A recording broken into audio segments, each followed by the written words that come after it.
रामामी तव दास दास म्हणता, माते कशाचे भय. रामा जाईन ज्या स्थळी सुख घना, होईल तेथे जय. रामाया भुवनात्रयी तुझविणा, नाही तुझा तारक.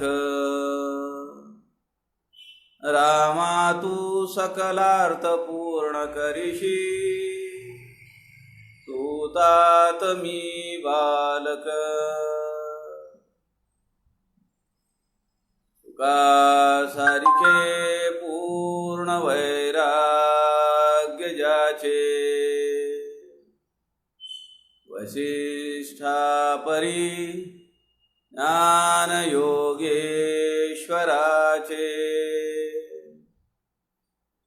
कवी वाल्मिकी सारिखा मान्य ऐसा, नमस्कार माझा सद्गुरु रामदासा. मला वाटते अंतरी त्वा वसावे, तुझ्या दास बोधासी त्वा बोध व्हावे. अपत्या परी पाजवी प्रेम रसा, महाराजया सद्गुरु रामदासा. जय जय रघुवीर समर्थ, सब संतन की जय. सज्जना हो, नमस्कार.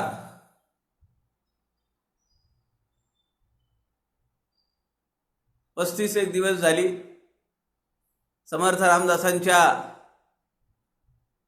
वाङ्मयावर आधारित प्रस्थान त्रयीचा आपण विचार करतो आहोत. संत समागम व्यासपीठ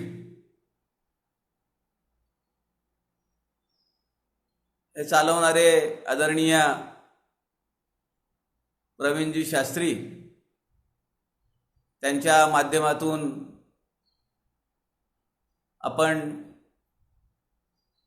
संत वाङ्मयाचा विचार, त्याचा प्रचार प्रसार करत आहोत. आज सकाळी आपण परमपूजनीय सेलुकर महाराजांच्या जीवनचरित्राचा दीर्घ आढावा आपण पाहिला. संतांचं कार्य, संतांचं वाङ्मय हे आपल्या भौतिक आणि पारमार्थिक या दोन्ही वाटचालीसाठी हे अत्यंत उपयुक्त आहे, आदर्शवत आहे. आणि शेवटी मानवी जीवनामध्ये येऊन आपल्याला जे अंतिम ध्येय प्राप्त करायचं आहे, त्यासाठी आपल्याला या संतांच्या वाङ्मयाचा मोठा आधार मिळतो. काल आपण ग्रंथराज दासबोधातल्या दशक 9, 8 आणि 9वा समास, दशक 9, 8 आणि दशक 9, 9 अशा 2 समासांचा विचार केला. आणि या समासामध्ये संदेहवारण जो समास आहे, त्यामध्ये समर्थांनी आपल्याला सांगितलं की आपण आपली वृत्ती किंवा जी जाणीव आहे ती व्यापक केली पाहिजे, ती व्यापक केली पाहिजे. आणि समर्थांनी त्याची उदाहरणं दिली आहेत. स्वतः समर्थांनी याची प्रचिती घेतली आहे. आणि समर्थ म्हणतात की वटबीज न्याये आपण या ब्रह्मांडाला पाहू शकतो, एवढी आपली वृत्ती विशाल होऊ शकते, विशाल आणि व्यापक. तिथं संकुचितपणाला कुठेही थारा नाहीये. मानवी जीवन हे असंच असलं पाहिजे. फार वृत्ती व्यापक समर्थांनी वर्णन केलेली विशाल वृत्तीचं मला नाही सांगता येणार, परंतु निश्चितपणे एक गोष्ट जर आपण आपल्या जीवनामध्ये अवलंबायचा प्रयत्न केला तर आपलं जीवन हे अत्यंत सुखमय होऊ शकतं. एक अपेक्षा विरहित कर्म करत राहणे, जे काही काम आपण करू त्यातून काही अपेक्षा किंवा पुढे काही त्यातून मिळेल हा विचार आपण काढून टाकला पाहिजे. कधीच आपल्या मनाला शिवलाच नाही पाहिजे. आणि दुसरं आपण केलं पाहिजे दातृत्व. यथाशक्ती आपल्याला जे जे घडेल ते आपण देता आलं पाहिजे. आपल्याला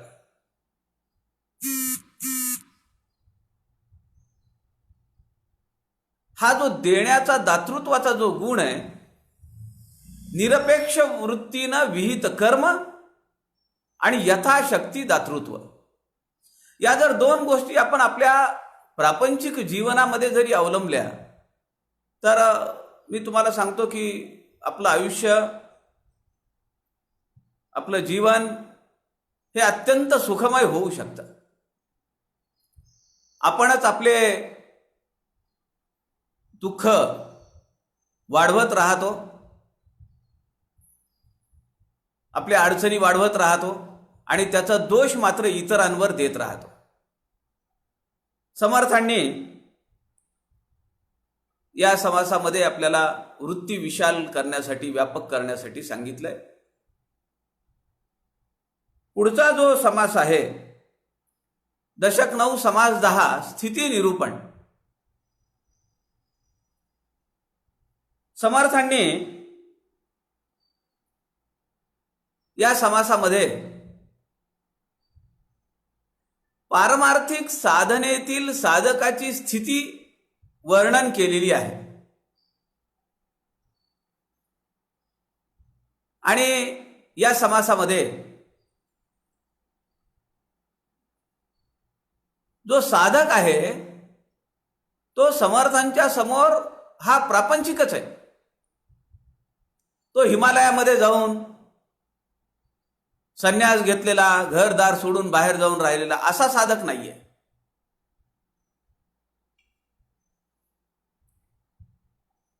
समर्थांनी या समासामध्ये असं सांगितलंय की आध्यात्मिक पातळीवरची साधना जी आहे ही 2 पातळ्यांवर चालते. एक बहिरंग साधना आणि दुसरी आहे अंतरंग साधना. बघा, समर्थांचा हा जो समास आहे हा एका साधकाची स्थिती समजावून सांगणारा आहे. मग जो एक प्रापंचिक मनुष्य आहे तुमच्या माझ्यासारखा, तो आध्यात्मिक साधना करतो आहे आणि मग त्याच्या जीवनामध्ये काय काय टप्पे येतात किंवा त्याच्या जीवनामध्ये कुठली अवस्था येऊ शकते त्याचं विवेचन समर्थांनी या समासात केलंय. समर्थ असं म्हणतात की 2 पातळींवर ही साधना चालते. ती आहे बहिरंग साधना आणि दुसरी आहे अंतरंग साधना. बहिरंग साधना म्हणजे काय? काही विधिनिषेध असतात. आता मी ग्रंथराज दासबोधाच्या संदर्भात काही निरूपण करण्यासाठी, चिंतन करण्यासाठी आपल्या समोर बसलोय. मी जर आपले चट्ट्यापट्ट्याचे शर्ट घातले, डिझाईनचे शर्ट घातले, भडक रंगांचे कपडे घातले तर ते बरं नाही दिसत. एक प्रघात पडलेला आहे. त्याप्रमाणे मी तसं वागलं पाहिजे. दुसरा भाग असा आहे बहिरंग साधनेमध्ये की मला ज्या निर्गुणाची प्राप्ती करायची आहे, परमात्मा स्वरूपाची, ती काही मला लगेच सापडेल का हो, किंवा माझं मन तिथं रमेल का? नाही रमणार. आपण मागच्या समासांमध्ये आपण पाहिलंय की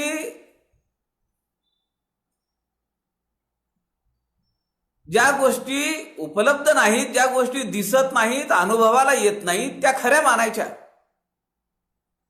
आणि जे हे दृश्य विश्व दिसतं आहे, माझे आई वडील, भाऊ बहीण, माझे नातेवाईक, माझं घर, गाड्या घोडे, हे सगळं मला दिसतं आहे, ते मी खोटं मानायचं.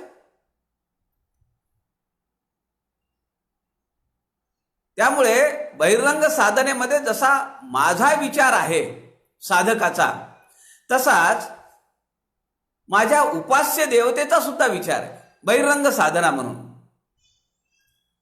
मग माझी जी उपास्य देवता असेल, माझे जे उपास्य सद्गुरू असतील, त्यांची मला काहीतरी मूर्ती करावी लागते. गणपतीची साधना असेल, सद्गुरू म्हणून समर्थांची साधना असेल, मग मला काहीतरी तिथं मूर्ती घ्यावी लागते. नातुडे मुख्य परमात्मा म्हणून करावी लागे प्रतिमा. समर्थांनी दासबोधात सांगितलंय, नातुडे मुख्य परमात्मा. आम्हाला तो कळत नाही, समजत नाही, दिसत नाही, मुख्य परमात्मा म्हणून करावी लागे प्रतिमा. प्रतिमा ही मुख्य परमात्मा नाहीये. याचा अर्थ असा आहे की जी प्रतिमा आम्ही करू किंवा जे उपास्य दैवत आम्ही करू, ती मुख्य प्रतिमा, ते मुख्य दैवत नाहीये.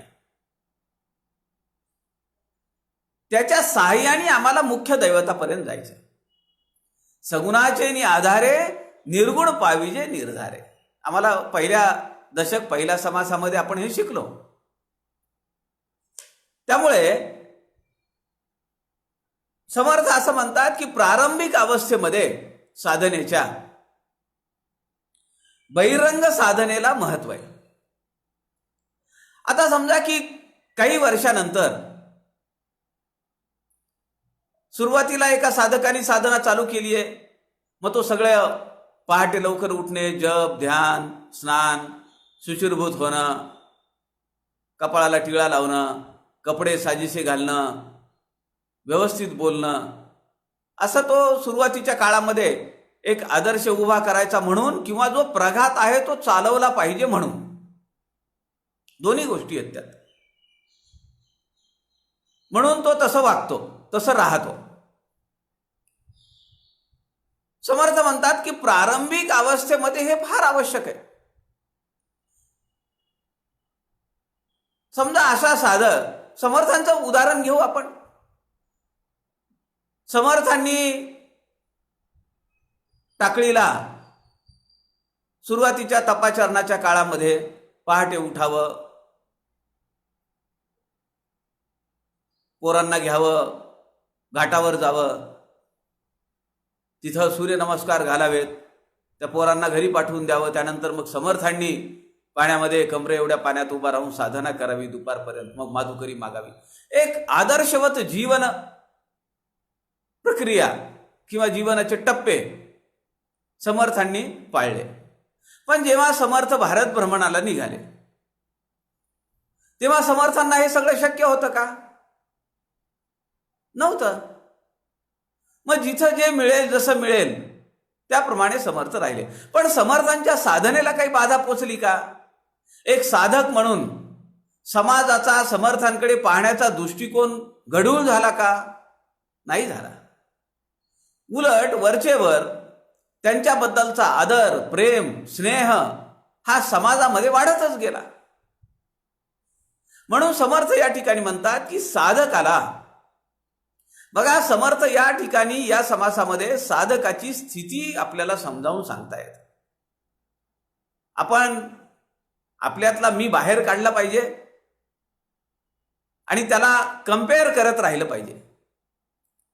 आजच नव्हे तर साधनेच्या पुढच्या आपल्या आयुष्यामध्ये सुद्धा आपण वेळोवेळी हा समाज घेऊन त्याला कंपॅरिझन करता आलं पाहिजे आपल्याला. म्हणजे आपण योग्य मार्गावर आहोत, एका योग्य ट्रॅकवर आहोत हे आपल्याला समजेल. समर्थ म्हणतात पुढे जेव्हा हीच साधना अंतरंगात उतरते तेव्हा त्याला काही कर्मकांडापासून मुक्त होता येतं. उदाहरण तुम्हाला मी सांगतो. रामकृष्ण परमहंस निर्गुणाच्या अवस्थेला पोचलेच, पण कशी कशी साधना केली, वेगवेगळ्या धर्मामध्ये जाऊन साधना केली, मशिदीमध्ये जाऊन साधना केली. येशू ख्रिस्ताचं दर्शन ठाकूरांना झालं. त्यांना एका बैराग्यानी बालक रामाची मूर्ती दिली. बघा, ठाकूरांच्या आयुष्यामध्ये जसे अनेक टप्पे आणि साधनेचे विविध प्रकार आपण पाहतो, तसे आपल्याला फार उदाहरण देता येणार नाही. मी तर म्हणेन की हे विरळा उदाहरण आहे. म्हणजे लग्न झालेलं आहे पण संन्यास घेतलाय आणि घरच्यांना न सांगता घेतलाय, हे उदाहरण तुम्ही दाखवा. 18 वर्षांनी लहान असलेली शारदा माता ती त्यांची पत्नीच्या रूपात येते, पण जेव्हा ती त्यांना विचारते ठाकूरांना की तुम्ही मला कुठल्या रूपामध्ये पाहता, तेव्हा ठाकूरांचं जे उत्तर आहे तर ते असं आहे की मी काली माता तुझ्या रूपामध्ये पाहतो. मग जेव्हा बैराग्यांनी बालक रामाची मूर्ती रामकृष्ण परमहंसांना दिली तेव्हा ठाकूरांना वात्सल्य भाव निर्माण झाला.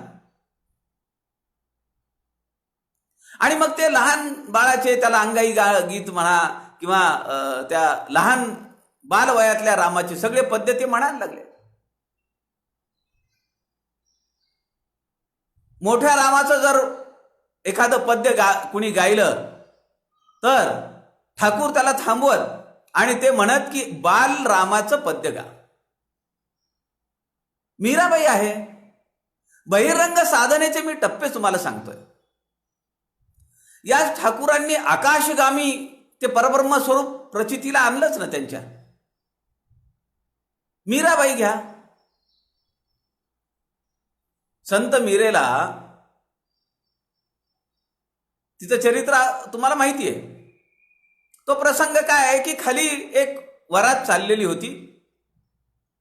नवरदेव होता घोड्यावर बसलेला आणि ते सगळं वरून पाहत असताना, राजमहालातली आहे, मेवाड घराण्यातली आहे मीरा, ती त्या वरून माडीवरनं राजमहालातनं ते सगळं पाहत असताना तिच्या मनात असा एक विचार येतो की अरे एक दिवस माझं पण असं लग्न होईल. ती खाली उतरते, आईला विचारते की तू माझं पण असं लग्न करणार का. आई बेड रिडन आहे, शेवटचे श्वास मोजतीये, आजारी आहे. आई तिला सहज बोलून जाते. तिला वाटू नये की माझं लग्न करून तू मला परक्या घरामध्ये पाठवशील. त्या भीतीपोटी आई तिला म्हणते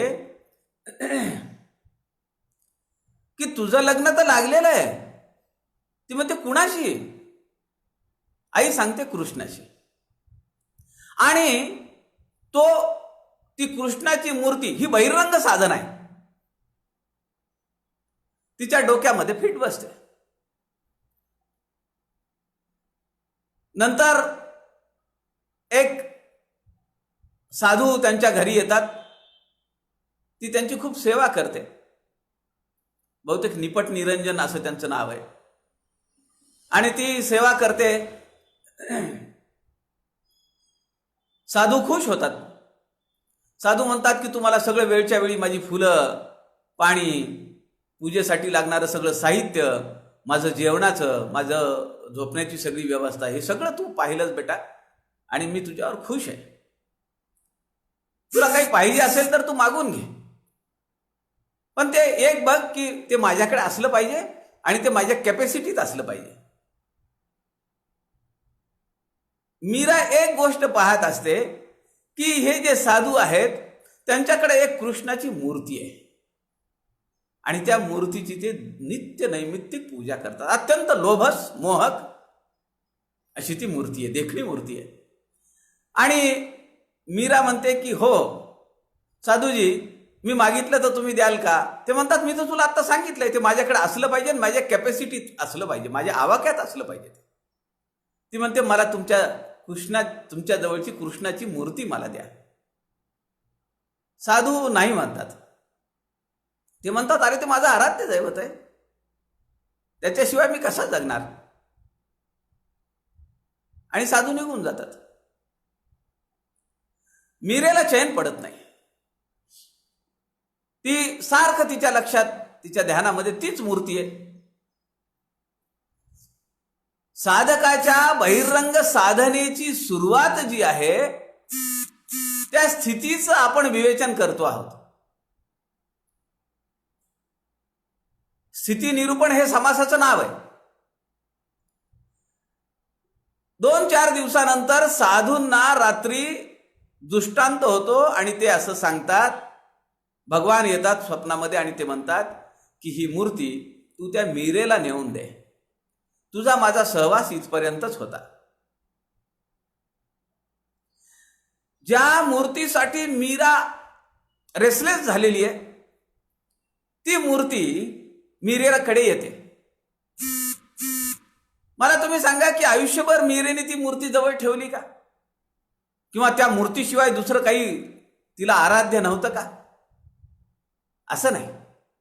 जेव्हा अंतरंग साधना चालू झाली किंवा साधना अंतरंगात उतरली तेव्हा तिला सगळ्या चराचरामध्ये त्या कृष्णाचं अस्तित्व दिसलं. मग त्या मूर्तीपुरतं मर्यादित नव्हतं. रामकृष्ण परमहंसांना बालक रामाच्या मूर्तीमध्येच केवळ राम दिसला नाही, त्यांना मशिदीतही दिसला, बायबलमध्ये दिसला, कालीमाता सगळीकडे दिसली. तिसरं उदाहरण घ्या, संत नामदेव आहेत. संत नामदेव लहान आहेत, 5-6 वर्षांचे. वडिलांना काही काम आहे म्हणून वडील बाहेर गावी गेले आणि त्यांनी सांगितले की आज नैवेद्य तू पांडुरंगाला दाखवून ये. संत नामदेव गेले, पूजा वगैरे केली पांडुरंगाची, नैवेद्य दाखवला आणि बाजूला बसले.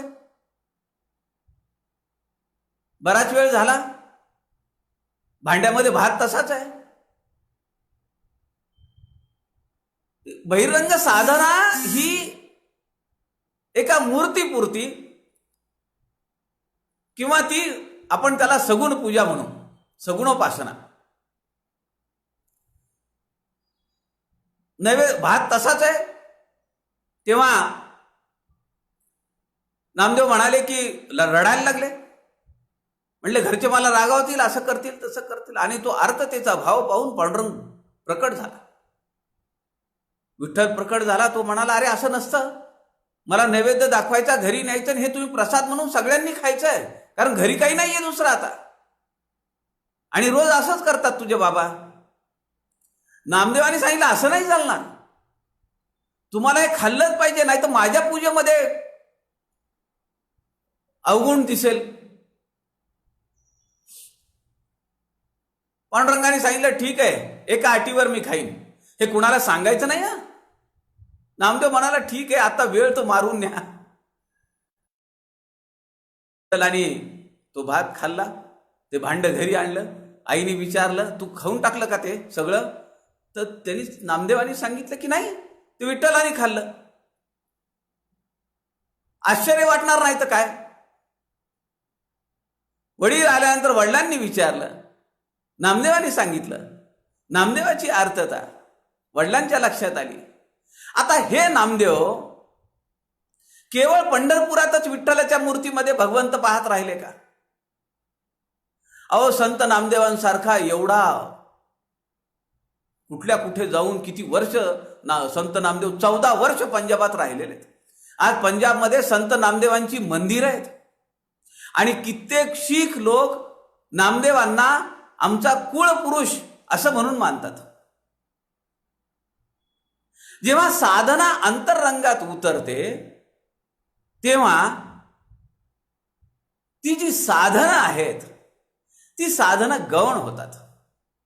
मग मी शर्ट काय घातलाय, उघडा आहे का, पंचा आहे का, टी शर्ट घातलाय का शाल पांघरली आहे, काही त्याचा संबंधच राहत नाही. म्हणून समर्थ असं म्हणतात की जेव्हा अंतरंग साधना, त्या साधनेमध्ये साधक उतरतो किंवा साधकामध्ये साधना ही अंतरंगात उतरते, तेव्हा त्या साधकाच्या दृष्टीने या बाह्योपचाराला काही महत्व राहत नाही.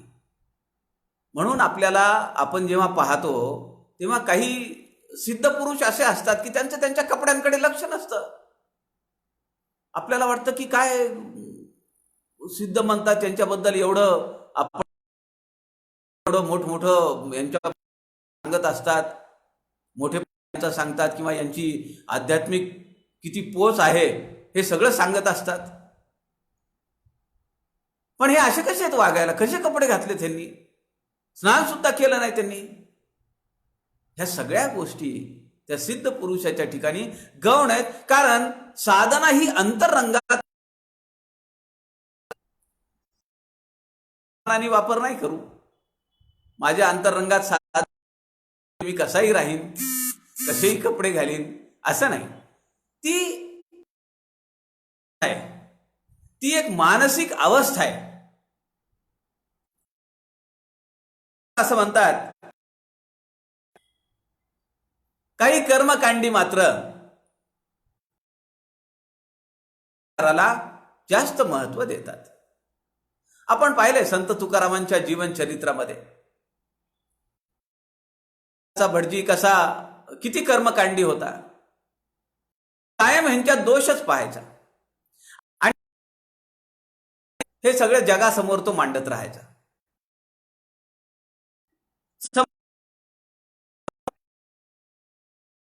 बाह्य देखावा, मी जसं तुम्हाला असं कुणाला जर वाटत असेल की साधना अंतरंगात मी पणाला लक्षात घेतलं पाहिजे. आपण अशा बाह्य देखावा भुलू नये अशी अनेक मार्मिक उदाहरणं या समासामध्ये दिलेली आहेत. सांगितलं की शिखरावर म्हणजे तो देवापेक्षा पाण्यातच बसलेला आहे आणि ब्राह्मण स्नान म्हणजे बगळा अजून आणि अजून स्नान करतो आहे, तो पवित्र आहे ब्राह्मणापेक्षा, असं मानलं तर चालेल का? किंवा सभा बसलेली आहे आणि उंच खांबावर बसले म्हणजे राजापेक्षा ते जर उंच जागेवर जाऊन बसलं तर ते राजापेक्षा मोठं झालंय असं मानायचं का? बघा दिलेली आहेत. समर्थ म्हणतात देवळामध्ये जगन्नायक बैसला काक परी तो देवाहून अधिक बैसली राजद्वारी आणि मरकट गेले स्तंभावरी परी ते सभेहून श्रेष्ठ कैसे मानावे श्रीराम. दिली आहेत. माशी घाणीवर बसली म्हणाले म्हणजे का?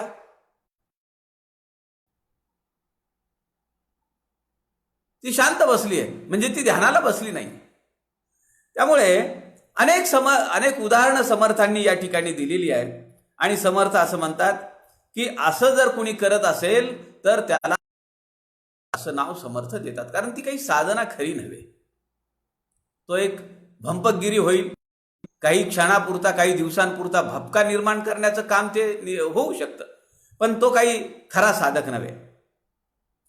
आता या समासामध्ये मी जसं तुम्हाला म्हणालो की जो साधक आहे तो प्रापंचिक आहे,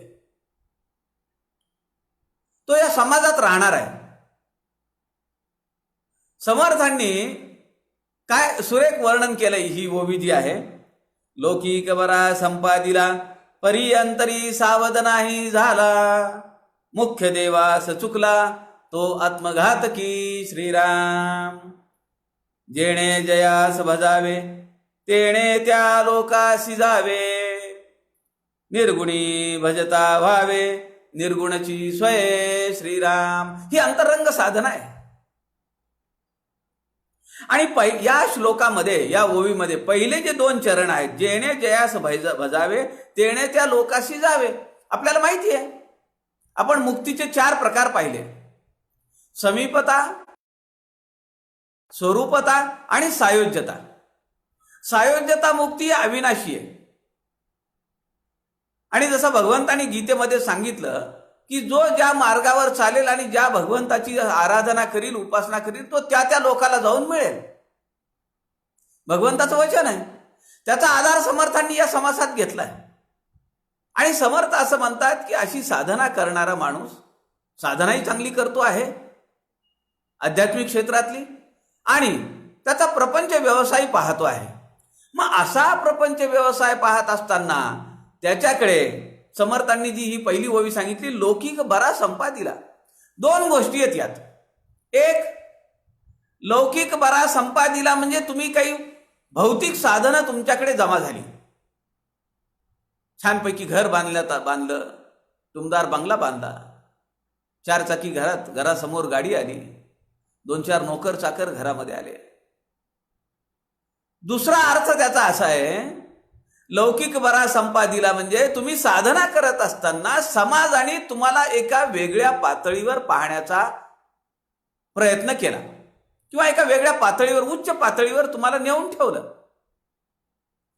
2 गोष्टी आहेत: भौतिक साधनांची रेलचेल होणं किंवा तुमच्या साधनेकडे पाहून समाजाने तुम्हाला उचलून धरणं. याला म्हणायचं लौकिक बरा संपादिला. समर्थ पुढच्या चरणामध्ये म्हणतात, परी अंतरी सावध नाही झाला. सावध करतायत समर्थ. इथून घसरण्याची शक्यता आहे, घसरगुंडी होण्याची शक्यता आहे. काय असतं की जेव्हा भौतिक साधनं आपल्याकडे जास्त होतात तेव्हा आपल्याला भगवंताची फार आठवण येत नाही. जेव्हा कष्ट असतात, कठीण प्रसंग येतात, दुर्धर प्रसंग येतात, संकट येतात, तेव्हा भगवंत आठवतो. म्हणून प्रातस्मरणीय कुंती काय म्हणतीये की मला कायम तू माझ्यासमोर अडचणींचा डोंगर उभा करून ठेव, की जेणेकरून मी तुला विसरणार नाही. तद विस्मरणे परम व्याकुलता. नारद भक्ती सूत्र आपल्याला माहिती आहे. किंवा एक ते पद्य आहे, मीरेचंच पद्य आहे, कोणे संग खेळू होली, कुणासोबत होळी मी खेळू, कारण कृष्ण इथं नाहीये. फार सुरेख पद्य आहे ते, तुम्हाला ऐका, ते फारच सुरेख पद्य आहे. आणि मग ती म्हणते की मला माणिक मोती या गोष्टींची काही गरज नाही. आता माझा सगळा श्वास ध्यास सगळं जे आहे ते केवळ कृष्ण आहे. आता मी कुणासोबत खेळू? होळी खेळणं हे जीवनातल्या अनेक विविध रंगांच्या छटांचं एक प्रतीक आहे.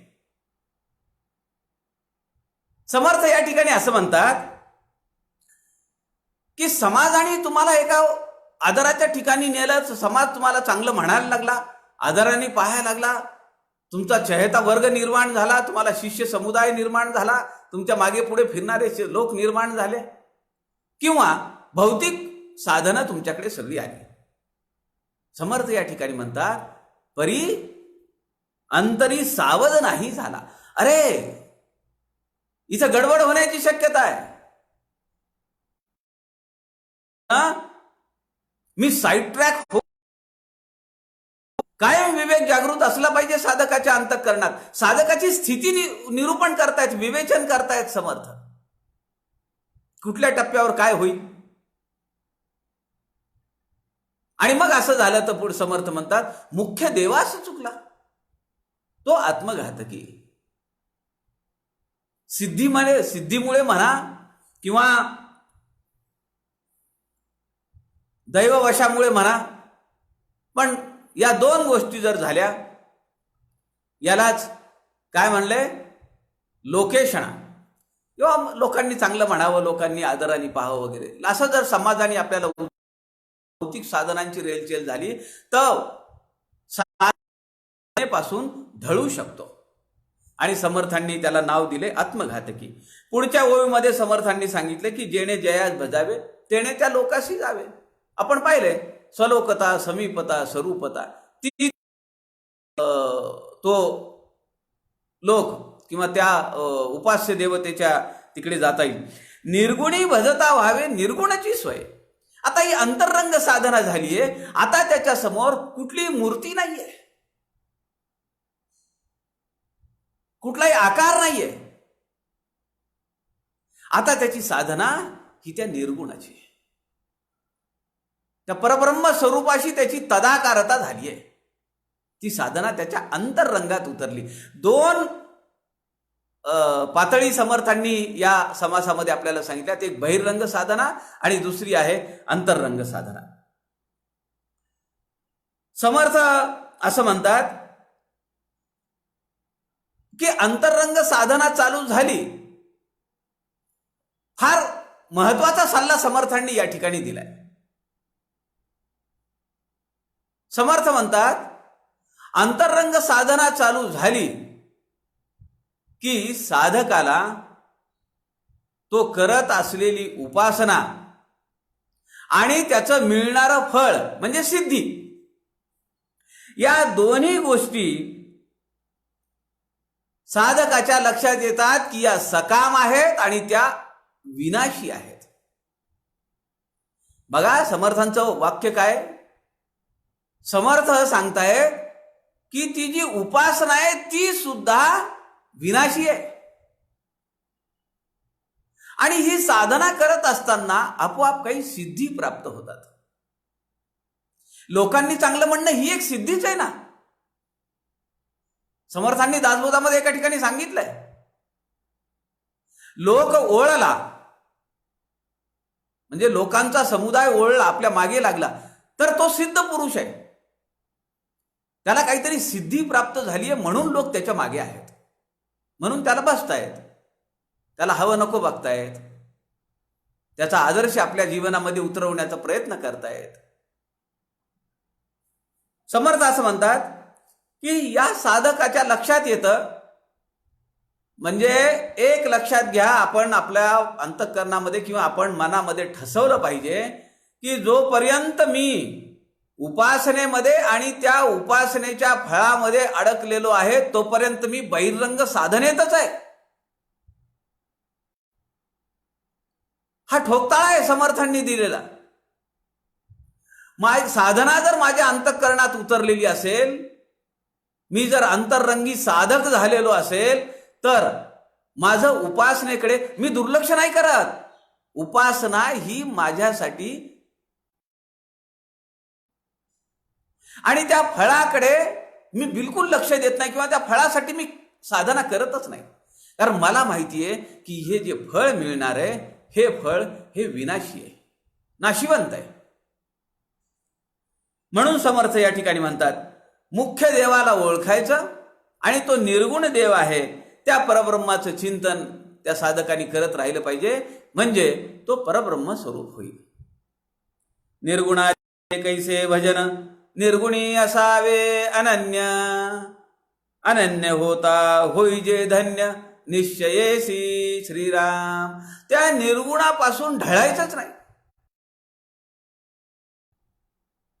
एकदा त्या निर्गुणाशी आपली तदाकारता झाली की मग ज्या सगुण गोष्टी आहेत, मग भले त्यात ती सगुण मूर्ती असेल, त्या मूर्तीला वाहायची फुलं असतील, गंगोदक असेल, पाणी असेल, गंध असेल, त्या गोष्टींकडे त्या साधकाचं लक्ष राहत नाही. ठाकूरांच्या आयुष्यात आपण पाहिलंय का नाही, काली मातेच्या सगुण पूजेमध्ये ठाकूर एवढे दंग होऊन की 4-4, 5-5 तास, अहो एखाद्या दिवशी ते जे पाणी आणलेलं असायचं अभिषेकाला 2-4 बकेट, तेच आपल्या अंगावर ओतून घ्यायचे. एवढंच नव्हे तर रात्री झोपताना जो मंचक होता, जो पलंग देवीच्या निद्रेसाठी होता, ती जी शय्या होती, तर त्या शय्येवर, त्या पलंगावर स्वतः ठाकूर झोपी जायचे रामकृष्ण परमहंस. आणि ते म्हणायचे, माते तू म्हणते मी झोपू म्हणून, ठीक, आणि ते झोपी जायचे चक्क. अहो या ठाकूरांची तक्रार केली त्या पुजाऱ्यांनी, त्या मॅनेजरनी राणीच्या भावाकडे. ते राणीनी बांधलेलं मंदिर होतं.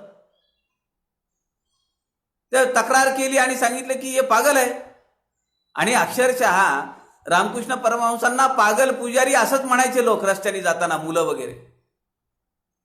त्या राणीने सांगितलं की भावाला, अरे तू जाऊन बघून तर ये म्हणे, काय काय काय प्रकार आहे. राणीचा भाऊ एके दिवशी आला, खिडकीतून त्यांनी पाहिलं आणि तो थक्क झाला. तो मॅनेजरकडे गेला आणि तो त्या व्यवस्थापकाला म्हणाला, यानंतर जर पुन्हा तू त्या पुजाऱ्याची तक्रार केलीस तर तुझी नोकरी पहिलं घालवीन मी. अरे असा पुजारी मिळणं हे आपलं भाग्य आहे. ही अंतरंग साधना आहे. मी कुणाची पूजा करतो आहे, काय साधनं वापरतो आहे, हे त्या साधकाच्या दृष्टीने सगळं गौण आहे. समर्थांनी या समासामध्ये एक अजून विचार दिलेला आहे आणि हटके विचार आहे. समर्थांनी या समासामध्ये ओवी क्रमांक 14 मध्ये सोहम साधनेच्या मार्गाने निर्गुणाची प्राप्ती हा एक विचार या ओवीमध्ये. सोहम साधना पुढे आहे अजपा निरूपण, त्यामध्ये साधना सांगितलेली आहे समर्थांनी. पण या समासामध्ये काय समर्थांना कसं काय वाटलं, एक ओवी टाकावी माहिती नाही. पण या समासातलं हे वैशिष्ट्य आहे. ओवी क्रमांक 14 मध्ये समर्थांनी सोहम साधनेच्या माध्यमातून निर्गुणाची प्राप्ती किंवा निर्गुणाची तदाकारता, निर्गुण प्राप्ती आपण करू शकतो असा एक उल्लेख समर्थांनी केलेला आहे. समर्थ पुढे म्हणतात, साधनेच्या माध्यमातून जेव्हा साधक त्याच्या ध्येयाप्रत जातो, त्याचं उद्दिष्ट काय आहे, परब्रह्म स्वरूपाची प्राप्ती किंवा तदाकारता, निर्गुणाची आत्मज्ञान. माझं स्वरूप मी जेव्हा अनुभवतो, म्हणजे पंचभौतिक नव्हे, तेव्हा तिथं काहीच राहत नाही, वस्तू नाही, व्यक्ती नाही, देह नाही, काहीच नाही. समर्थ म्हणतात, साधना करत करत आपण साध्यापर्यंत जातो, ते उद्दिष्ट मिळवतो, मग पुन्हा त्या साधनेमध्ये का अडकून राहायचं. बघा, फार मोठा तत्वज्ञान ह्याच्या पाठीमागे आपण विचार केला पाहिजे. एक उदाहरण घेऊन चला. मी जालन्याहून निघालो आणि मला मुंबईला जायचंय. जालन्याहून मी बसस्टँड पर्यंत रिक्षा करतो, बसस्टँडवरनं मी बसमध्ये बसतो, मुंबईला उतरतो, मुंबईवरून मी ऑटो किंवा टॅक्सी करतो, घरी जातो. आता मी घरी पोचल्यानंतर मी ही टॅक्सी, बस, ऑटो यांचा काही विचार करतो का? कारण मला माझं ध्येय प्राप्त झालेलं आहे, मी पोचलोय मुंबईत. समर्थ इथं असं म्हणतात की जेव्हा तुम्हाला निर्गुणाची प्राप्ती होते, तुमची साधना अंतरंगात उतरते, तेव्हा तुम्हाला या बाह्योपचाराची काय गरज आहे? त्याचं बंधन तुम्ही का लावून घेता? म्हणजे उद्यापासून आपण पूजा बंद करायची असं नाहीये. अहो, समर्थांनी आपल्या समोर असे काही काही वेळा काय म्हणतो त्याला, तो सापशिडीचा खेळ कसा असतो तसं करून ठेवलेलं आहे. पण समर्थांचा जो जीवनपट जर आपण बघितला तर ज्ञानोत्तर सगुणोपासना ती समर्थांनी फार अत्यंत अद्भुत आणि एका आदर्श व दीपस्तंभासारखी केलेली आहे. त्यामुळे हा एक समास आपण स्थिती कशी होते साधकाची ते सांगण्यासाठी म्हणून समर्थांनी घेतलेला आहे. पण अशा याचा विचार करून आपण उद्यापासून पूजा बंद करायची, ध्यान धारणा बंद करायची, कसंही राहायचं कसंही वागायचं असा घ्यायचा नाहीये. समर्थ या ठिकाणी म्हणतात, त्यांनी उदाहरणं दिली आहेत हे सुद्धा हे पटवून देण्यासाठी. कुल्हाळ पावला राजपदवी, आता रासबे कासया राखावी, कुल्हाळपणाची उठा ठेवी, कासया पाहिजे श्रीराम. काय सुरेख उदाहरण आहे. एक कुंभार आहे, त्याच्याकडे माती वाहून आणण्यासाठी गाढवं आहेत आणि दैववशाने किंवा त्याच्या भाग्याने तो त्या गावचा किंवा त्या राज्याचा राजा झाला. समर्थ या ठिकाणी विचारतात आपल्याला, कुल्हाळ पावला राजपदवी. कुल्हाळ म्हणजे कुंभार, मातीची भांडे वगैरे सगळं तयार करणार, त्याला कुल्हाळ म्हणतात. तो पावला राजपदवी, तो राजा झाला. आता रासबे कासया राखावी. आता राजा झाल्यानंतर तो जर म्हणत असेल की ती माझी गाढवं कुठे आहे, चरून आणली का, खुंट्याला बांधली का, पाणी पाजवलंय का, आजारी आहेत का, त्यांनी माती आणली का, त्याला मार लागलाय का, आता असं कशासाठी करायला पाहिजे. समर्थ म्हणतात कुल्हाळपणाची उठाठेवी कशाला पाहिजे. बघा काय उदाहरणं समर्थ, अत्यंत मार्मिक उदाहरणं समर्थ देतात. समर्थ म्हणतात, साधने जे काही साधावे ते तो आपणची स्वभावे, आता साधकाच्या नावे शून्याकार श्रीराम. पण समर्थांनी आपल्याला सांगितलं का नाही, जेवायला लागतंय 2 वेळा 3 वेळा, कपडे घालतो, सगळ्या गोष्टी करतो, मग भजन का सोडतो. भजनाने तुझं काय वाकडं केलं. सगुणोपासनेमध्ये आलंय, सगुण भजन मध्ये त्यांनी त्या समासात आलेलं आहे. समर्थ या ठिकाणी असं म्हणतात की साधने जे काही साधावे, जे साधनेच्या मार्गाने ज्याला प्राप्त करून घ्यायचं आहे ते तो आपणची स्वभाव आहे. ती निर्गुणाची प्राप्तीचे जे निर्गुण स्वरूप आहे ते तू आहेस. म्हणजे असं आहे की जर ते निर्गुणाची प्राप्ती झाली किंवा आत्मज्ञान प्रकट झालं तर मग जेवायला मिळालं काय, नाही मिळालं काय, भात मिळाला काय, आमटी मिळाली काय, पोळी मिळाली काय, भाजी मिळाली काय, नाही मिळालं तरी काहीही फरक नाही पडला पाहिजे. गजानन महाराजांना पाणी पाहिजे होतं, जा म्हणाले ओढ्यावर आणि तुंबा भरून घेऊन ये.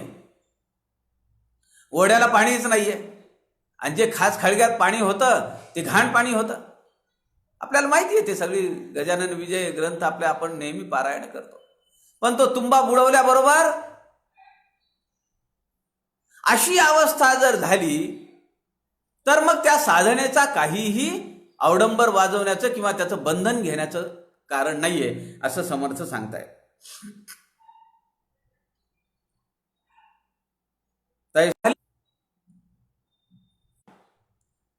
समर्थ म्हणतात अशी वृत्ती आपली झाली पाहिजे त्या साधकाची.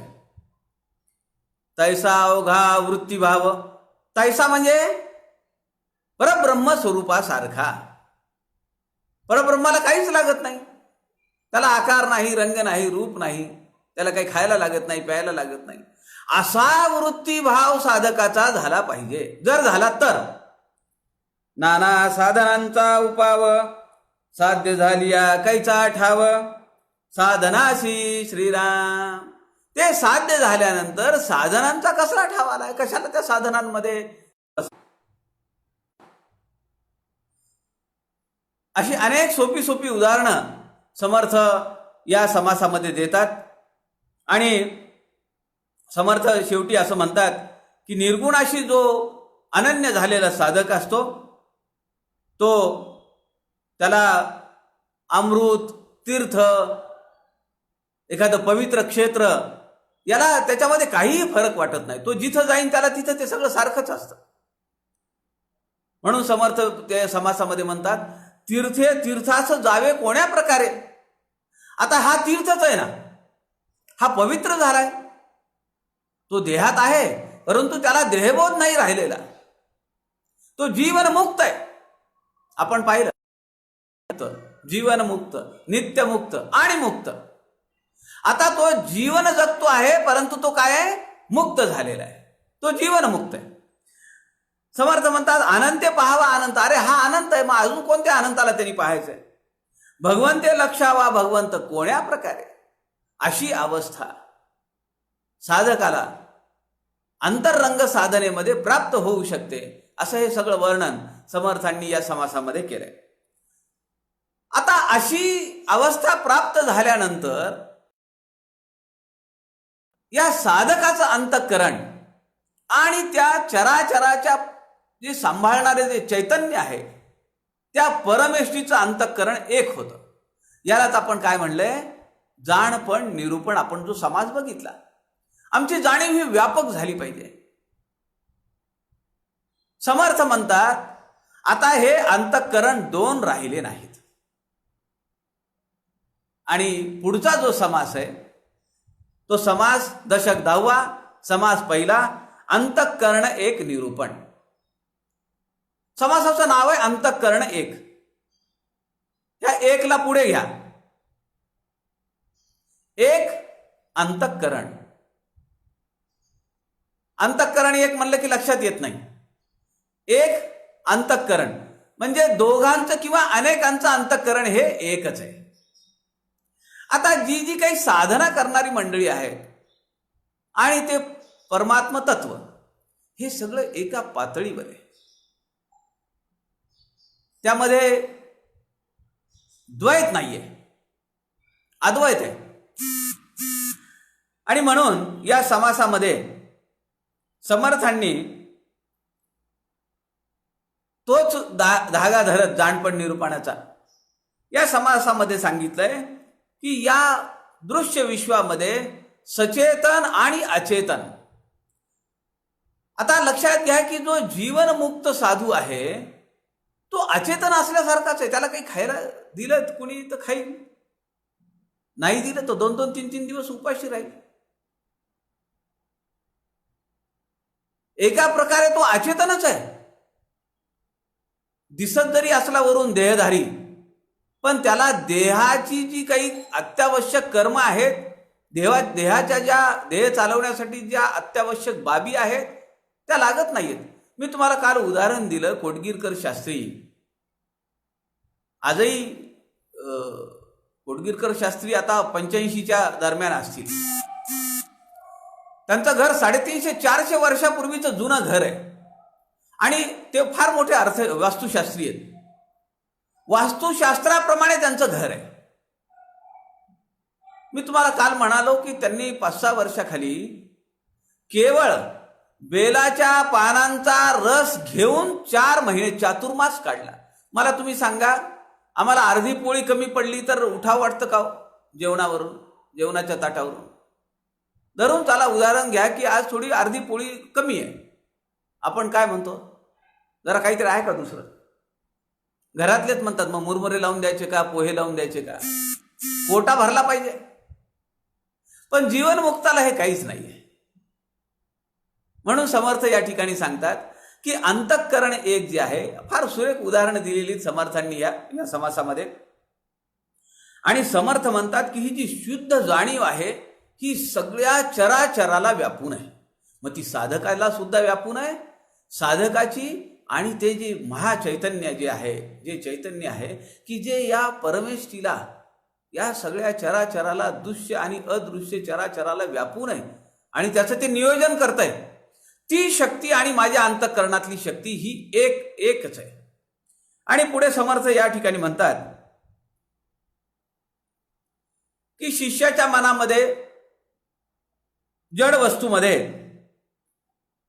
जाणीव आहे हे मान्य जरी केलं तरी ती अभिव्यक्त होत नाही, प्रकट होत नाही, असा एक संशय त्या शिष्याच्या मनात आलेला आहे. आणि त्याला असं वाटतं की मग ती जाणीव असेल तर का अभिव्यक्त होत नाही? मग समर्थांनी त्याला उदाहरणं वगैरे दिलेली आहेत या ठिकाणी. शिष्य असं म्हणतो की ठीक आहे, अचेतन एका दगडामध्ये ती जाणीव आहे तुम्ही म्हणताय, पण ती प्रकट होत नाही, ठीक आहे, ती सोडून द्या. परंतु दोन सजीव जीव आहेत,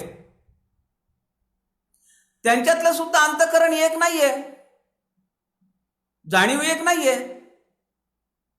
का नाहीये एक? कसं? तो शिष्याच्या मनात आलेला प्रश्न आहे. शिष्य असं म्हणतो, या पहिल्या 10 ओव्यांमध्ये हे सगळं विवेचन आलेलं आहे. अनेक प्रश्न शिष्यानी उभे केलेले आहेत. शिष्य म्हणतो, मग सगळ्यांची अंतःकरण एक असेल, एकाने जेवलं की सगळ्यांचं पोट भरायला पाहिजे, एकाला मार लागला की सगळ्यांना दुःख जखमा व्हायला पाहिजे, एकाला आनंद झाला की सगळ्यांना आनंद व्हायला पाहिजे, असं तर दिसत नाही. शिष्य प्रश्न विचारतो, सर्प डसाया येतो, प्राणी भेवून पळतो, एक अंतःकरण तरी तो विरोध नसावा श्रीराम. शिष्य विचारतो, स्वामी, शिष्याला प्रश्न विचारायचे असेल की तू स्वामी म्हणतो, स्वामी मला एक सांगा म्हणाले की जर सगळ्यांचं अंतःकरण एक असेल तर साप चावायला येतो, सर्प डसाया येतो, डसणे म्हणजे चावणे, सर्प डसाया येतो, प्राणी भेवून पळतो. साप बघितल्यावर आपण त्याच्या जवळ जाऊ का? अरे इकडे कस काय आलास तू माझ्या घरामध्ये किंवा आमच्या वरांड्यात, आमच्या अंगणात, असं म्हणतो का आपण? आपण तर पळतो. मग शिष्य विचारतो की एक अंतःकरण जर असेल तर असं का व्हावं? तो ह्याच्या जवळ येतो आणि हा लांब पळतो. अंतःकरण तर एक म्हणताय तुम्ही. समर्थांनी फार सुरेख त्याला उत्तर दिलेलं आहे. समर्थ म्हणतात की बरोबर आहे, दोघांमध्ये जाणीव एकच आहे. कोणती जाणीव आहे? स्वसंरक्षणाची जाणीव आहे. साप येतो तो त्या पंचभौतिक देहामध्ये ती जाणीव आहे, हो की नाही? त्या पंचभौतिक देहामध्ये ती जाणीव वास करून असल्यामुळे, उदाहरण धरून चला, टायर ट्यूब मध्ये हवा भरायची आहे, आपण हवा भरली, ती हवा कशी येईल? गोल होईल ट्यूब सारखी.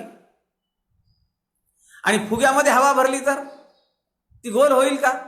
ती फुगेल. म्हणजे ती हवा जरी एक असली आणि हवा भरल्यानंतर आकारमान वाढणार आहे हे जरी खरं असलं तरी पण ते आकार काय आहे त्याच्यावर अवलंबून ते आतलं तत्व जे आहे ते कार्य करतं. सापामध्ये जे तत्व आहे, अंतःकरण जे आहे, ते याला चावण्यासाठी म्हणजे डसायला येतं, म्हणजे या माणसापासून मला भीती म्हणून याला पळवून लावण्यासाठी ते याच्याजवळ येतं. आणि साप मला चावायला येतो आहे ही संकल्पना माणसाच्या मनात आल्यामुळे तो घाबरून लांब पळतो. आद्य शंकराचार्यांच्या जीवनातला प्रसंग आहे की नाही? आद्य शंकराचार्य म्हणतात, जगन्मिथ्या ब्रह्म सत्या. या जगामध्ये केवळ ब्रह्म एक आहे आणि ते सगळीकडे चराचर व्यापून आहे. हा आद्य शंकराचार्यांनी मांडलेला सिद्धांत आहे.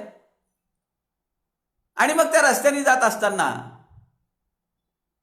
काशीच्या रस्त्याने जात असताना, तुम्हाला माहिती आहे की काशीचे रस्ते कसे आहेत? 2 माणसं नाही जाऊ शकत. आता सगळ्या अशा छोट्या छोट्या गल्ल्या बोळा असलेल्या, तिकडनं एक हत्ती आला आणि हत्तीला बघून आद्य शंकराचार्य रस्ता ओलांडून पलीकडे धावत पलीकडे गेले. तो माहूतवरून विचारतोय की अहो स्वामी, तुम्ही तर सांगता ना सगळीकडे ब्रह्म, मग त्याला काय घाबरता? तर आद्य शंकराचार्यांनी सांगितलं की मी कुठे घाबरलोय, तो देह पळत गेला म्हणाले तिकडे.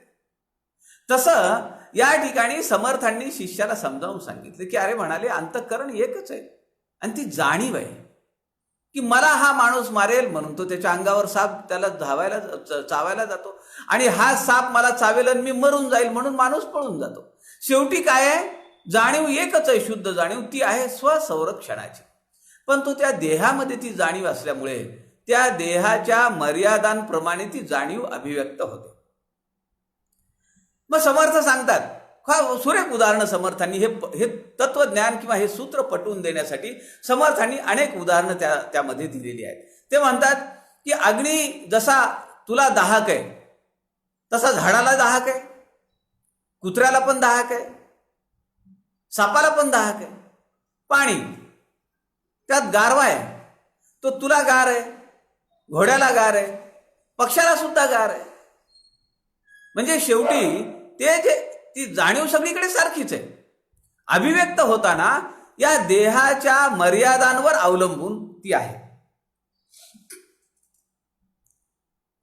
समर्थ या ठिकाणी सांगतात, तहान भूक लागणे, झोप येणे ही जाणीव सगळ्यांना सारखीच आहे. पक्षी असला काय, पशु असला काय, सगळ्यांना झोपावं लागतं. ठीक आहे, घोडा झोपत असला तर 3 पायांवर झोपेन. तुम्हाला माहिती आहे का घोडा 3 पायांवर झोपतो? वेटरनरी डॉक्टर असल्यामुळे जनावरांच्या विश्वातली अनेक उदाहरणं मला देता येतात. घोडा कधीही 4 पायांवर झोपत नाही किंवा घोडा कधीही इतर प्राण्यांसारखा पाठीवर झोपत नाही. घोडा एक एक पाय आलटून पालटून वर करतो आणि 3 पायांवर तो झोप काढतो. म्हणजे शेवटी काय, झोप घेणं आहे. पक्षी झोपेल का? आता मी ज्या घरामध्ये राहतोय तिथं एक पोपट आहे आणि मी रात्री जेव्हा उठतो राहतो, तर तो मान त्याच्या पंखांमध्ये घालून तो झोपलेला असतो, पडत नाही. आम्हाला झोपता येईल का 2 पायांवर? म्हणजे झोप लागणं किंवा निद्रा घेणं ही जाणीव आहे की जी चराचराला व्यापून आहे. मग आता कोण पाठीवर झोपेल, कोण पोटावर झोपेल, कोण घोरत घोरत झोपेल. झोपणे निद्रा निरूपण समास वाचत असताना लक्षात येईल. हे उदाहरण दिलेले आपल्या. वीज एकच आहे, पण ती जेव्हा पंख्यात जाते तेव्हा ती हवा फेकते, टीव्ही मध्ये जाईल तेव्हा आपल्याला चित्र दाखवते, फ्रीज मध्ये जाईल तेव्हा थंडावा देते, इस्त्रीमध्ये सोडली तर गरम इस्त्री करून मिळेल. शेवटी शुद्ध जाणीव जी आहे तर ती एक आहे. आणि समर्थ म्हणतात की हे अंतःकरण एक आहे. हे ते समर्थांनी आपल्याला पटवून दिलंय. समर्थांनी पुढे सांगितलंय, एके दृष्टीचे देखणे, एके जिव्हेचे चाखणे, ऐकणे स्पर्शने वास घेणे, सर्वत्रास एक श्रीराम. सगळ्यांच्या डोळ्यांना दिसायचं काम आहे, सगळ्यांच्या जिभेनी रसास्वादाचं काम आहे. असा अनेक उदाहरणं देऊन समर्थांनी या ठिकाणी सांगितलंय. समर्थ पुढे म्हणतात की देहाच्या धारणेवरून जाणीवेची अभिव्यक्ती बदलू शकते. मी जसं तुम्हाला सांगितलं तसं पशु, पक्षी, माणूस, माणसामध्ये अनेक प्रकार आहेत. कोण पालथा झोपतो, कोण पाठीवर झोपतो, झोपच लागत नाही. कुणी तक्क्या घेतल्याशिवाय त्याला झोप येत नाही. कुणाला उशी लागतच नाही, कुणाला गादीशिवाय झोप येत नाही. आणि मला गादी असेल तर झोप लागत नाही. माणसाचे सुद्धा अनेक प्रकार आहेत. शेवटी निद्रा घेणं किंवा झोप येणं हे मुख्य तत्व आहे. समर्थांनी फार सुरेख वर्णन केलेलं या समासामध्ये. आपण हा समास मुळातून वाचला पाहिजे. समर्थ म्हणतात, आहार सगळ्यांना लागतो का नाही? सगळ्यांना भूक लागते, पण सगळ्यांचं खाद्य एक आहे का? माणसाला काय आहे? पोळी भात भाजी लागेल. घोड्याला पोळी भात देऊन चालेल का? शेळीला पोळी भात देऊन चालेल का? अहो, गोग्रास देणं वेगळं, परंतु उरलं आहे म्हणून 10-15 पोळ्या गाईला खाऊ घालणं हे पाप आहे. गाईचं अन्न पोळी नाहीये. आणि ज्या ठिकाणी असं खाऊ घातलं जातं, खरकट वगैरे जे काही असेल ते उरलंय अन्न म्हणून लोक खाऊ घालतात, फेकून द्या वाटत नाही. अन्न जर सडलेलं असेल, खराब झालेलं असेल तर ते प्राण्यांना देऊन कसं चालेल? अहो, त्या गाईचा, म्हशीचा, शेळीचा आहार काय आहे? पालेभाज्या आहे. पानं खाल्ली पाहिजेत त्यांनी, कडबा खाल्ला पाहिजे. पोळी भाकरी देऊन कसं चालेल? मग त्यांचं पोट बिघडतं. समर्थांनी या ठिकाणी अशी उदाहरणं दिलेली आहेत. घोड्याला भुसा चालेल, ब्रान म्हणतात त्याला, राईस ब्रान, तांदूळाचं टर्फल जे असतं ते घोड्याला चालतं. शेळीला चालेल का? अहो, माणसामध्ये चालेल का? आम्ही काय खातो आणि ते चीनी लोक काय खातात? एवढा कोरोनाचा उच्छाद सगळ्या जगामध्ये वाढलेला असताना सगळी यंत्रणा, सगळं जग ठप्प झालंय. सगळे अनेक आधुनिक साधनांनी विकासाचा विकसित राष्ट्र ज्याला आपण म्हणू, की ज्या ठिकाणी गेल्यानंतर स्वर्गात आहोत का काय असं वाटायला लागतं, असे देश हतबल झालेले आहेत ते ह्या कोरोनामुळे. आणि कोरोना आला चीनमुळे. त्यावर एक विनोद आला मध्यंतरी, की चिडून जाऊन जर म्हणलं किडे पडू दे ह्या चिन्यांच्या तोंडात, तर ते म्हणतील चला नवीन खाद्यपदार्थ मिळाला. आपल्याला माहिती आहे का नाही की चीनी लोक काय काय खातात? आपण पाहू नाही शकणार असे पदार्थ ते खातात. जिवंत किडे खातील, काय काय काय काय प्रकार खातात ते. म्हणून समर्थ असं म्हणतात की देह स्वभावाप्रमाणे अंतःकरणाचा अभिव्यक्ती होते. आवडे नावडे ऐसे झाले, तरी हे देह स्वभावावरी गेले. परंतु हे कळो आले, अंतःकरण योगे श्रीराम. देहाच्या स्वभावावर ते अंतःकरण वेगवेगळी रिक्वायरमेंट आहे, वेगवेगळं त्याला पाहिजे, हवं असतं, हे लक्षात येतं. परंतु शेवटी आपल्या लक्षात हे येतं की अंतःकरण हे सगळं एकच आहे. आता हेच पहा ना तुम्ही, लॉकडाऊनचा काळ आहे, कोण काय काय करतंय? माझे एक मित्र आहेत, ते रोज दोन तीन गाणे म्हणतायत. त्यांनी त्यांची एक रूम जी आहे ती त्यांनी मला दाखवली व्हिडिओ कॉल करून. ते सगळं साऊंड प्रूफ वगैरे काय काय काय काय केलंय त्यांनी गाणे म्हणण्यासाठी. माईक बसवले आणि ते काय कुठली पद्धत आहे ती, काराओके. ते म्युझिक लागलेलं असतं आणि त्यामध्ये फक्त आपण शब्द भरत राहायचे, ते गाणं म्हणायचं. ते अचूक वेळ साधता आली पाहिजे, ते त्याची प्रॅक्टिस वगैरे ते करत असतात. रोज 2-3 गाणे म्हणतायत. कोण काय करताय, कोण काय करताय? आपण सगळे संत समागमावर बिझी आहेत. सकाळी एक प्रवचन, दुपारी एक प्रवचन, संध्याकाळी एक प्रवचन, सकाळचं प्रवीण शास्त्रींचं प्रातस्मरण. आपला काळ असा चाललाय.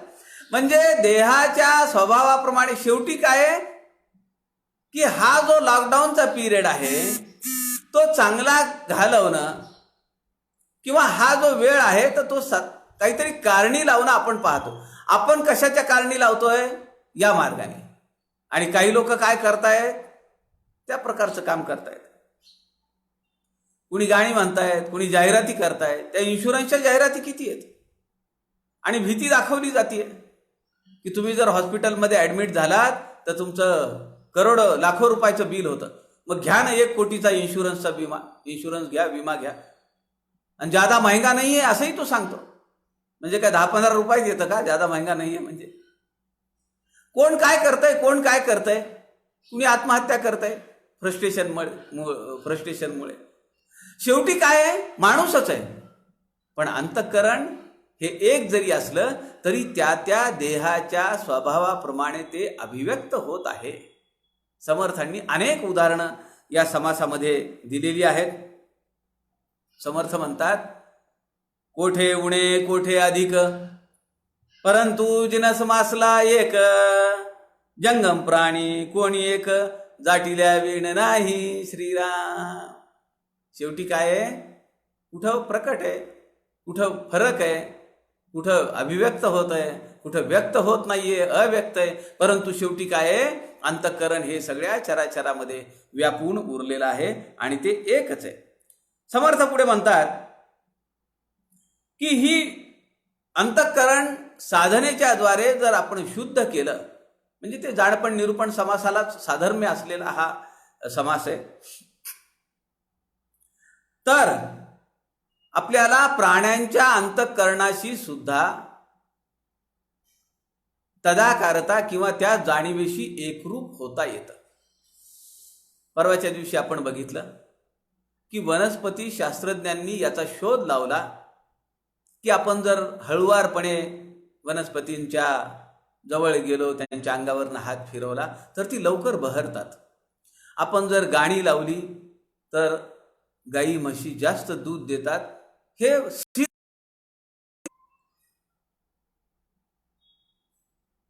एक उदाहरण आता सध्या आपण फार पाहतो आहोत. ते म्हणजे फार पाहतो आहोत इन द सेन्स की ते सगळ्यांच्या परिचयाचं आहे. आनंदवन घ्या किंवा हेमल कसा घ्या,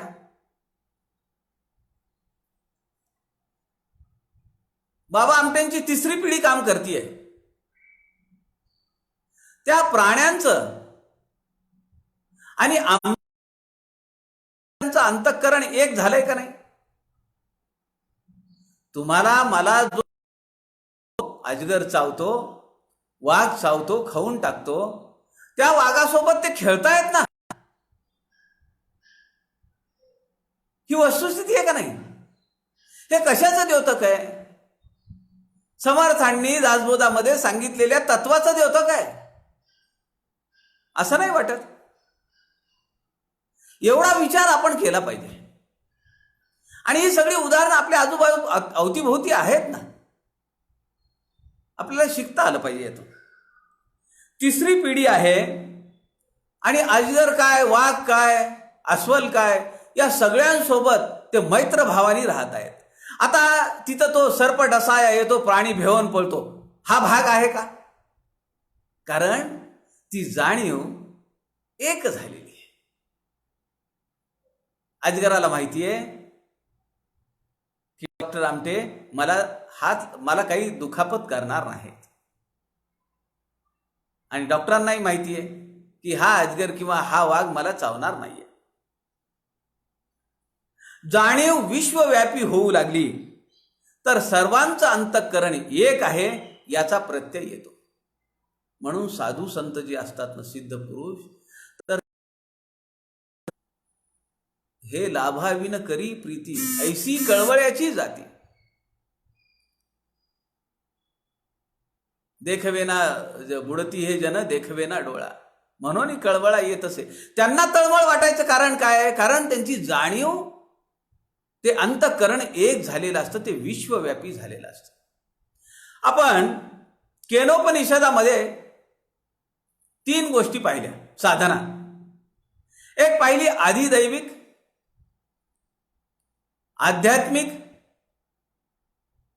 तो इंद्र जातो, सगळे देव जे आहेत ते असुरांसोबत लढाई केली आणि त्या विजयाच्या उन्मादामध्ये सगळे नशेमध्ये चूर आहेत की आम्ही विजय संपादन केलेला आहे आणि हे सगळं आमचं कर्तृत्व आहे. तर तेव्हा त्या ब्रह्माला असं वाटतं की अरे हे तर भुलून बसले, त्या भुलभुलैयात अडकले. देव असून असं आहे, आमच्यासारख्या सामान्य माणसाचं काय हो? आणि ही सगळी देवता मंडळी त्या आनंदाच्या ह्याच्यामध्ये उन्मादामध्ये असताना तो ब्रह्म यक्षाचं रूप घेऊन येतो. आणि मग तो वायू जातो, अग्नी जातो. तो ते यक्ष विचारतो तुझं काय, तू काय करतो? तो म्हणतो मी चराचरामध्ये जे जे असेल ते मी भक्षण करतो, मी अग्नी आहे. मग तो यक्ष एक काडी टाकतो त्याच्या समोरून, तो म्हणतो याला जाळून दाखव. पण ती काडीला नाही जाळू शकत, खाली मान घालून येऊन बसतो. पुन्हा वायूला पाठवलं जातं. तो म्हणतो तुझं नाव काय, तुझं काम काय? तो म्हणतो मी चलन वलन करतो, इकडचं तिकडे करून टाकतो, नासधूस करतो, सगळं उडवून लावतो. पुन्हा यक्ष काडी टाकतो. तो म्हणतो ह्याला हलवून दाखव, पण तो हलत नाही, काडी हलत नाही. ती तोही खाली मान घालून जातो. मग देवांचा देव इंद्रदेव तिथं जातो आणि मग तिथे आधिदैविक साधना, आध्यात्मिक साधना येते. आणि तिसरी साधना आहे, आपण जर ऐकलेलं असेल तर तिसरी साधना आहे वनब्रह्म साधना. मला ती आदिभौतिक साधना वाटते. वनब्रह्म साधना काय सांगितलं उपनिषदानी, केनोपनिषदानी? या चराचरामध्ये जी झाडं आहेत, ती झाडं ही जीवांचे ते जीवात्मे आहेत आणि त्यामधल्या ब्रह्मतत्वाला पाहणं ही वनब्रह्म साधना आहे. वनब्रह्म साधना जर तुम्हाला मला जमली तर मला तुम्ही सांगा, प्राण्यांचं अंतःकरण काय? मग झाडांसोबत जर आमचं अंतःकरण एक होऊ शकतंय की त्यांच्याकडे तर अभिव्यक्ती कमी आहे प्राण्यांपेक्षा. म्हणजे प्राण्यांचा जर आपल्याला लळा लागला किंवा प्राण्यांचा आणि आपलं जर व्यवलन जुळली तर अक्षरशः प्राण्यांनी जीव दिलेला आहे ना. आपल्याला माहिती आहे राजांच्या श्वानाची ती कथा, अनेक प्रसंग आहेत. कोल्हापूरच्या राजांचा वाघ तुम्ही पाहिला, त्या वाघाची सिंहाची काय कथा आहे. कोल्हापूरचे राजे आजारी असताना त्या सिंहाने जेवण नाही घेतलेलं. का? जाणीव एक आहे, अंतःकरण एक आहे. मग वनब्रह्म साधना करत असताना जर जंगलामध्ये किंवा सभोवती असलेल्या झाडांच्या अंतःकरणाशी माझं अंतःकरण एकरूप होऊ शकत आहे, तदाकार होऊ शकतंय, तर मग प्राणी किंवा माणसांच्या अंतःकरणाशी एकरूप होणं काय विशेष आहे? आणि हे होऊ शकतं. आत्ता आपण एक कथा ऐकली म्हणजे प्रसंग पाहिला. बघा, अंतःकरण कसं असतं तुम्हाला कल्पना नाहीये, पण हत्तींवर काम करणाऱ्या काही संस्था या देशामध्ये आहेत, जगामध्ये आहेत. त्या केवळ हत्तींवर काम करतात. माझे एक मित्र आहेत डॉक्टर येदूर म्हणून, आणि मागच्या 12-15 वर्षापासून ते एका आंतरराष्ट्रीय NGO सोबत काम करतायत. आणि त्या NGOचं काम हे केवळ हत्तींसाठी आहे. अशा अनेक संस्था आहेत, त्या केवळ माकडांसाठी काम करतात, कुत्र्यांसाठी काम करतात, अनेक प्राण्यांसाठी काम करतात. तसं केवळ हत्तींसाठी काम करणारी ही एक संस्था आहे. तर त्यांची राजस्थानमध्ये त्यांचं जे शेल्टर आहे त्या ठिकाणी 24 हत्ती आहेत. तर त्यांच्याशी वार्ता होत असताना माझे एक मित्र आहेत दुसरे, आनंद देशपांडे, AR देशपांडे. ही एक फार वेगळी वल्ली आहे आणि ते पशुवैद्यक जसे निष्णात आहेत तसे ते निसर्गामध्ये रमणारा एक अवली आहे. आणि मग त्यांनी मागच्या या लॉकडाऊनमध्ये, म्हणजे मी तुम्हाला म्हणालो लॉकडाऊनमध्ये कोण काय काय करतंय, काय काय वेगवेगळ्या छटा लोकांच्या, तर त्यांनी जवळपास 2 महिन्यापासून सुरुवातीला काही दिवस त्यांनी अनेक किस्से, दैनंदिन जीवनातले किस्से सांगितले. नंतर मग तो आमच्या या वेटरनरी फील्डमध्ये किंवा प्राणीशास्त्राशी जे संबंधित लोक आहेत, फार उच्च पातळीवरचं अफलातून काम करणारे अशा लोकांना तो ह्या आपल्या लाईव्ह पेजवर तो बोलवतो. आणि मग त्या डॉक्टरांनी सांगितलं की हत्तींना जेव्हा असं लक्षात येतं की आता आपलं आयुष्य संपलेलं आहे. बघा, प्राणी आहे हत्ती, त्याच्या जेव्हा लक्षात येतं की आता आपलं आयुष्य संपत आहे, आपण मरणार आहोत, तर तो दूर जातो आपल्या सगळ्या झुंडीपासून, आपल्या कळपापासून तो दूर जातो आणि प्राणत्याग करतो. हा एक फेज झाला. पण जिथं प्राणत्याग होतो आणि जेव्हा बाकी हत्तींच्या लक्षात येतं की आपला सवंगडी, आपल्या कळपातला एक हत्ती, आपला एक सहचर, आपला एक मित्र तिथं मरून पडलाय, हे सगळे तिथं जातात आणि त्याच्या प्रती सहवेदना व्यक्त करतात, श्रद्धांजली वाहतात. आता पद्धत वेगळी, तिथं जातात, मूकपणे उभा राहतात, ती सोंड खालीवर खालीवर करत राहतात. काही मिनिटं सगळे एका झुंडीनं जातात, अगदी शिस्तबद्ध सगळे गोलाकार उभे राहतात, त्याला श्रद्धांजली वाहतात आणि तिथून परत येतात. काही दिवसांपूर्वीची घटना आपल्याला माहिती आहे की केरळमध्ये काही विकृत लोकांनी त्या अननसामध्ये फटाके भरले आणि त्या हत्तीने त्या तोंडात दिले. आणि जेव्हा तोंड फाटलं आणि जेव्हा तिच्या लक्षात आलं की आता आपण जगू नाही शकत, तेव्हा ती नदीमध्ये गेली. दाह होत होता आणि तिने आपला प्राणत्याग केला. ही भावना, हे अंतःकरण एक आहे, याचं द्योतक नाहीये का? प्राण्यांना समजू शकतं, ते आम्हाला माणसाला नाही समजत हो. आम्ही काय म्हणतो, ह्याला बोलवा, त्याला बोलवा, त्याला बोलवा. लॉकडाऊन असलं तरी स्पेशल गाडी करून ये म्हणावं, पण ये मला बघायला. काय काय फरक पडतो. माणूस जेवढा संकुचित होईल, जेवढा या देहाचा पुरता विचार करेल ना, तोपर्यंत त्याला व्यापकता त्याला येणारच नाही. आणि तोपर्यंत तो मी मी मी मी करत राहील. पण जेव्हा ते व्यापक होतो, त्याची जाणीव, त्याचं अंतःकरण हे विशाल होतं, तेव्हा त्याला वाटतं की अरे कसपटासारखा आहेस तू, तुझं काय घेऊन बसलास. लोकांना खूप मोठी मोठी कामं आहेत, कशाला बोलवतो त्यांना, त्याला त्याचं काम करू दे, कशाला फालतू खर्च करायला लावतो गाडीचा. अशी भावना आपल्या अंतःकरणात यायला पाहिजे, तर त्याचं अंतःकरण, आपल्या नातेवाईकाचं आणि आपलं अंतःकरण एका लेवलला आलंय असं समजायला हरकत नाही. आणि ते समर्थांना अपेक्षित आहे या सगळ्या अभ्यासातून. नाही तर काय उपयोग आहे दररोज तास दीड तास घालून, अंगवळणी पडत नसेल तर.